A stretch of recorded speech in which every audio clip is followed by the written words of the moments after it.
Hello students, आज हम DsP3 संकरण या फिर हम कहेंगे sp3d संकरण के बारे में पढ़ेंगे। ठीक है। DsP3 और sp3d दोनों में स्ट्रक्चर में डिफरेंस है। ठीक है।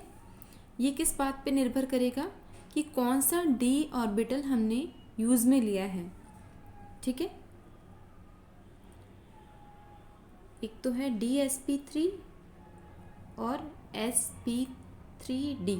ठीक है। यहाँ पर भी 5 ऑर्बिटल हाइब्रिडाइजेशन में पार्टिसिपेट करके DsP3 संकरण करेंगे। यहाँ पर भी 5 ऑर्बिटल संकरण में भाग लेकर sp3 ऑर्बिटल्स नए 5 sp3 ऑर्बिटल्स का निर्माण करेंगे, लेकिन दोनों की स्ट्रक्चर अलग अलग है। ठीक है। ये किस बात पर निर्भर करेगा कि कौन सा d ऑर्बिटल हमने यूज़ किया है। ठीक है। DsP3 तथा sp3 संकरण एक d, एक s और 3 p कक्षकों के संकरण से 2 प्रकार के ज्यामितियों के अणु प्राप्त होते हैं। ठीक है। एक d ऑर्बिटल, एक s ऑर्बिटल और 3 p orbital px, py, pz। ठीक है। ये 5 ऑर्बिटल संकरण में भाग लेते हैं, हाइब्रिडाइजेशन में भाग लेते हैं और 5 नए sp3d या फिर DsP3 संकृत कक्षकों का निर्माण करते हैं। ठीक है।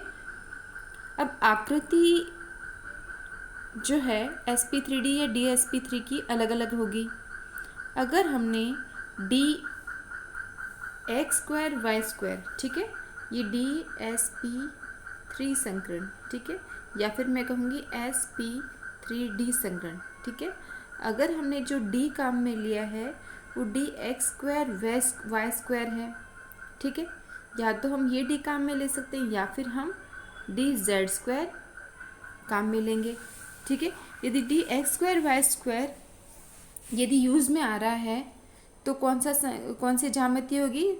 वर्गाकार समतलीय वर्गाकार पिरामिड, स्क्वायर पिरामिडीय।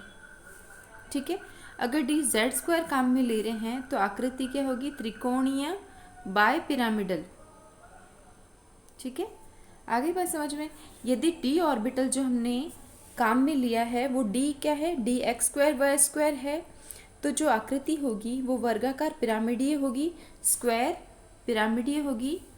और यदि हमने dz2 काम में लिया है तो आकृति होगी ट्रायगोनल बाय पिरामिडीय या फिर त्रिकोणीय द्विपिरामिडीय स्ट्रक्चर हमें प्राप्त होगी। ठीक है।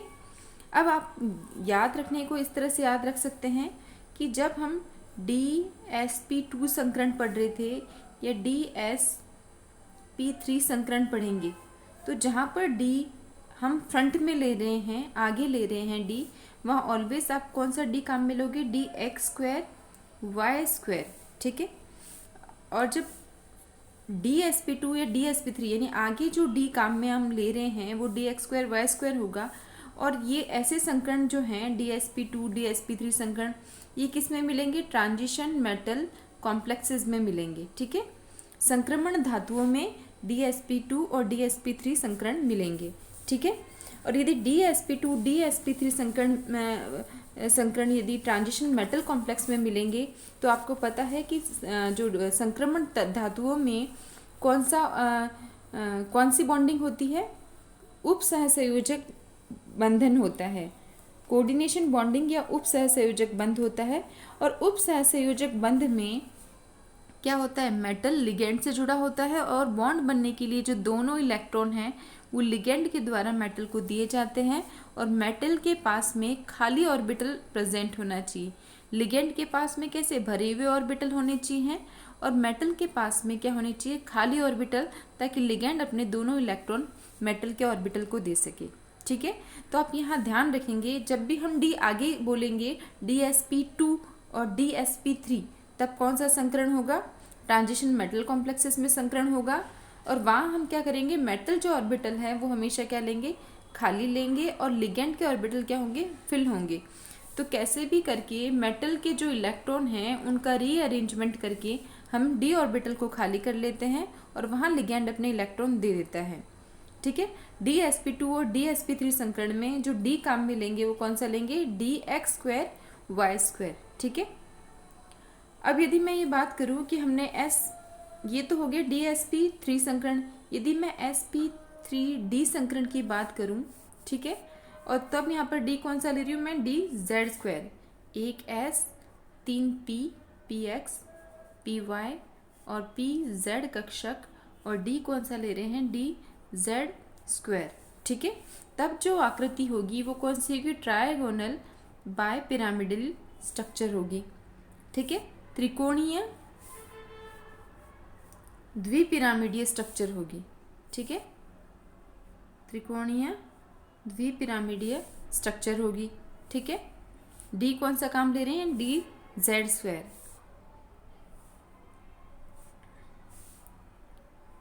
अब त्रिकोणीय द्विपिरामिडीय स्ट्रक्चर में क्या होगा, यदि सेंट्रल एटम हम ले रहे हैं, हम एग्जाम्पल ले रहे हैं PCl5 का, जिसमें एक फॉस्फोरस 5 क्लोरीन से बंध बना रहा है। यानी अब PCl5 का यदि मैं संकरण निकालना चाहूँ तो कैसे निकालेंगे, PCl5 का आपको संकरण निकालना है तो जैसे मैंने आपको लास्ट क्लास में बताया था कि संकरण हम कैसे बताएंगे, वैलेंस इलेक्ट्रॉन, फॉस्फोरस कौन सी फैमिली का है, नाइट्रोजन फैमिली का है।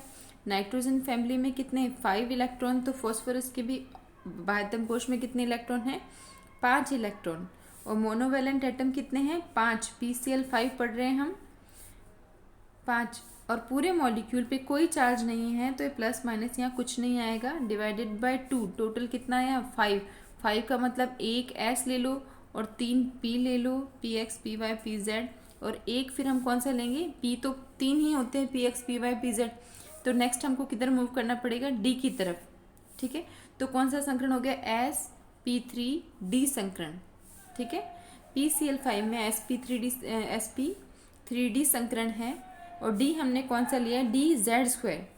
तब क्या होगा, देखो फॉस्फोरस के ग्राउंड स्टेट में कितने इलेक्ट्रॉन है, 5 इलेक्ट्रॉन, 2 S में और 3 P में।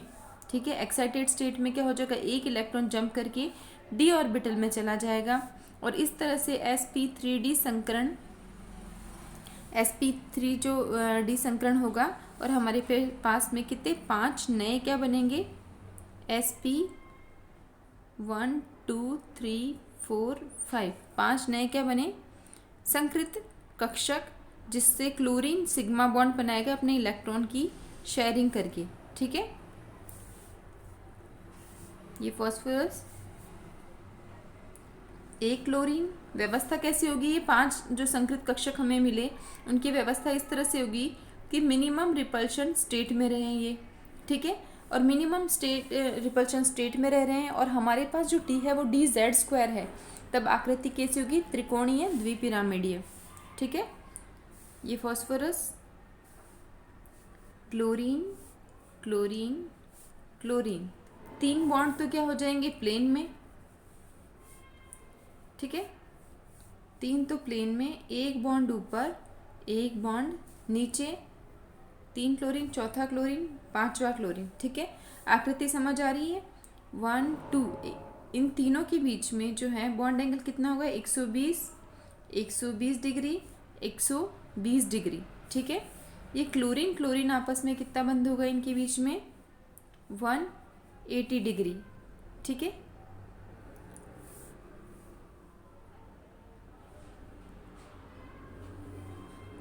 और इस क्लोरीन का जो ये क्या है, इक्वेटोरियल बॉन्ड्स है, इक्वेटोरियल समाक्ष, और ये क्या है, एक्सियल बॉन्ड है। एक्सियल आपस में जो है इस क्लोरीन और इस क्लोरीन में कितना बॉन्ड एंगल है, 180 डिग्री, कितना है, 180 डिग्री। ठीक है, और एक्सियल वाले क्लोरीन का इक्वेटोरियल वाले क्लोरीन से जो बॉन्ड एंगल है वो कितना होगा, 90 डिग्री। ऊपर से भी 90 रहेगा, ये नीचे से भी 90 डिग्री रहेगा।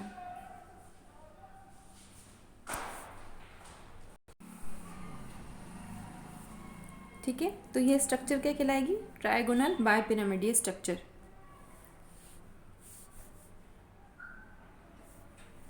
नेक्स्ट पढ़ेंगे हम वर्गाकार पिरामिडीय स्ट्रक्चर।